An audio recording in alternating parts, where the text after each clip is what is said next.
Guys, आज हम पढ़ेंगे oil and water do not mix why. Oil and water जो होते हैं आपस में मिक्स क्यों नहीं होते, इसके बारे में आज हम पढ़ेंगे। ये एक साइंटिफिक रीज़न है। वीडियो को शुरू करने से पहले मैं आपको बता दूं, अगर आप हमारे चैनल पर नए हैं तो हमारे चैनल को सब्सक्राइब कीजिए और दूसरों तक भी शेयर कीजिए।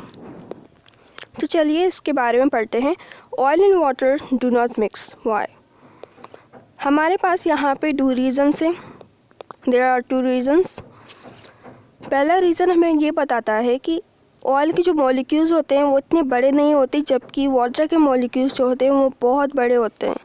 तो इसी वजह से ऑयल जो है वाटर में मिक्स नहीं होता। दूसरा हमारे पास रीज़न है, मॉलिक्यूल्स जो होते हैं वाटर के वो पोलर होते हैं, जिसकी वजह से उनके पास जो है अपोजिट चार्जेस होती हैं दोनों तरफ, जबकि ऑयल के पास जो है ऐसा कुछ भी नहीं होता। तो इसी वजह से जो ऑयल के मॉलिक्यूल्स हैं वो वाटर से दूर रहते हैं और वो आपस में मिक्स नहीं हो पाते। तो चलिए इसको इंग्लिश में देखते हैं। Molecules of the oil are not bigger that of the water and therefore do not mix easily. जैसे कि मैंने आपको बताया, ऑयल के मॉलिक्यूल्स जो हैं वो बहुत छोटे होते हैं, जबकि वाटर के मॉलिक्यूल्स बहुत ही ज़्यादा बड़े होते हैं। दूसरा हमारे पास रीज़न है, molecules of the water are polar. They have the opposite charges at 2 ends, whereas oil do not.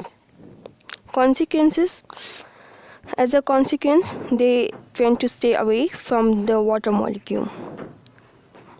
उम्मीद है कि आपको समझ में आ गया होगा। ये बहुत ही ज़्यादा इजी है। 2 रीज़न से ऑयल एंड वाटर जो है मिक्स क्यों नहीं होते आपस में।